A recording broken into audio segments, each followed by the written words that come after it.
So I'm still in my van in Scotland, and I'm going to try and say something about the Jupiter-Uranus conjunction, which is happening today, the 20th of April, 2024.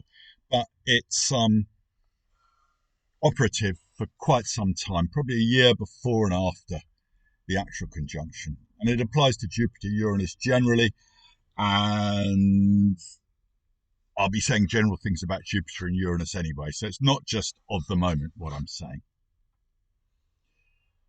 So they're two giants coming together. They come together, well, I don't know, probably every 15 years, something like that. I ought to have looked it up before I started this, but doesn't matter. Doesn't matter. Jupiter takes about 12 years to go round. Uranus takes, God, I can't even remember, 160, something like that. No, 80 years. 80 years, of course. It's 80 years. Your Uranus return when you're 84, which we don't know much about yet.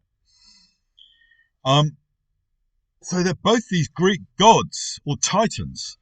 Uranus first came about. He was like the first one, I think. Gaia came along, like the Earth, and she created Uranus. And then together they had children, and so it went on. And Uranus gave birth to Saturn, and Saturn gave birth, so to speak, to Jupiter.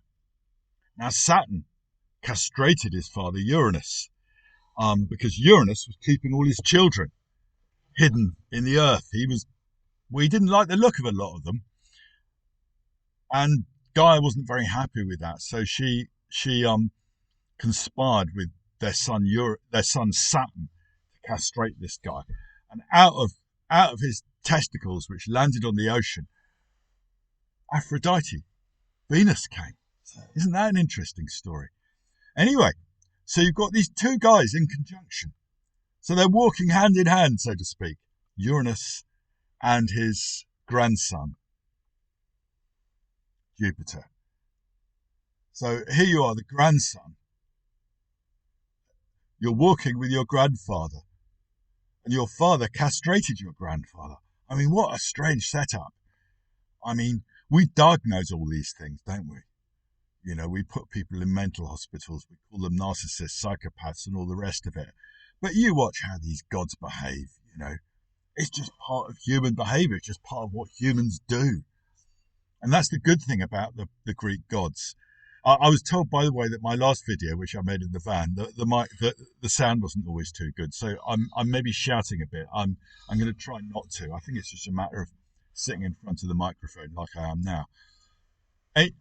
Anyway, yeah, what I like about the Greek gods is that they're like us. They're not holier than thou. They're not sitting up there in heaven saying, unless we're perfect, we're not going to get there. They're not like that. They tell us who we are.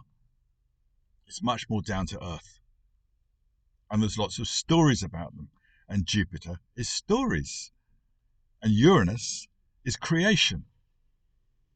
Uranus was there very close to the creation. He was the first one created. Yeah. And he has this quality of creativity. And creativity is not just a new reshuffling of what is already there. That's not creativity. Creativity is bringing in something new that wasn't there before. So Uranus was there right at the beginning of the universe. It's almost like, hey guys, I've had this great idea. Let's have a universe. We've never had one of them before. And it's going to have these laws. Yeah. Or we better bring in Jupiter for that because he's good at creating laws. Yeah? So it's a bit like that. It's like the universe was just like this brilliant idea. No one had ever thought of it before. So that's Uranus and his creativity. And if you're an Aquarian, then you're ruled by Uranus. Well, you're co-ruled by Saturn and Uranus. And, well, you see some Aquarians, they're just very, very conventional. More conventional than most even, because they're under Saturn's rulership. And then there's other Aquarians who are ruled by Uranus. I better get on. I've only got 10 minutes. So that's Uranus and creativity. And Jupiter is the storyteller. And who are we? Apart from a bunch of stories about who we are. They're not like objective facts that preside forever, because when we die, they die too. I mean, people who get so worked up about their identity. Yeah. You must call me this. You must use that pronoun. I identify as this. It's just an identity, for heaven's sake. It's just a story. That's what I meant to say. It's just a story about who you are. And it will pass. Even in this time, it will pass. It go, why did I make such a big deal about being this or being that? There's a great one from Jan Morris, one of the first transgender guys. He transitioned and had the op and everything in the 70s, in his 80s. And he's always very happy with it. But in his 80s, he's going, well, actually, I've realised it. You need to be both genders or even neither. He was quite chilled about it all and just contrast it with people's rigidity. So stories. It's all just stories. It's just stories, and yet stories are supremely important. They give meaning to existence. So Jupiter is the king of the gods. He's the teacher. He tells us how the universe works. And that's why he's the storyteller, because how the universe works is a bunch of stories.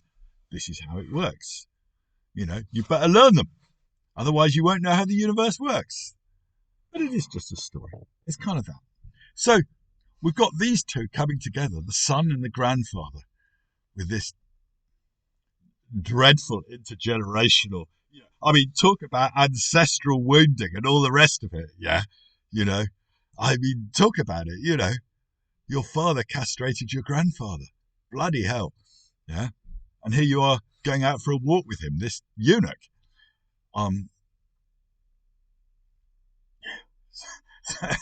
Let's just leave that. But it gives pathology a new place, doesn't it? It gives us a new perspective on pathology and how it tells us stories. Anyway, Uranus and Jupiter coming together. It's a new story. Yeah. It's a new story about yourself. Yeah. I've been thinking about this one, and I haven't been able to think of anything to say. And now today, the conjunction, I thought of something to say. It's a new story about yourself. Now, it is square my natal sun, this conjunction, and also I have a natal Jupiter-Uranus square. And what am I doing? I'm gone travelling in my van, which I bought 18 months ago, never did it, and suddenly it's like, oh, I can do it. And I can do these videos in my van, and I can wander, and I can just allow interesting things to happen.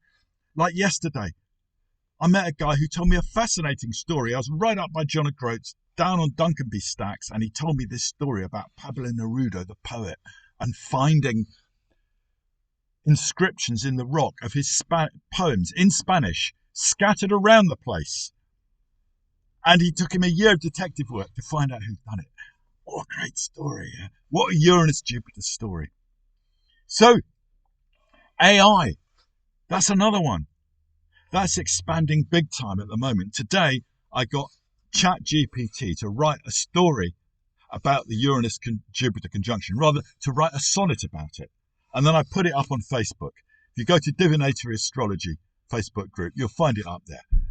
I did one about soul retrieval. I put it up in a shamanic group, a big shamanic group. Gosh, did it get a huge response. A lot of people loving it, a lot of people hating it. It causes such a big thing. But remember, at the moment, this AI, all it can do is collate what is already out there. It does it better than us, yeah, in many ways. It does it instantly, but it doesn't bring anything new to the table. Yeah? We're the ones who bring something new to the table. In a way, with AI, we're trying to recreate life. We're like Icarus, maybe flying too high. We're trying to recreate life itself, but so far we haven't brought in that creativity of life, which is essential. It's that spark. And Uranus is that spark. They're both divine. So, new stories for the world. AI is big time creating that. I think we need a new story around climate. Yeah, the return of the giants. The norm for carbon dioxide is several thousand parts per million, not a few hundred.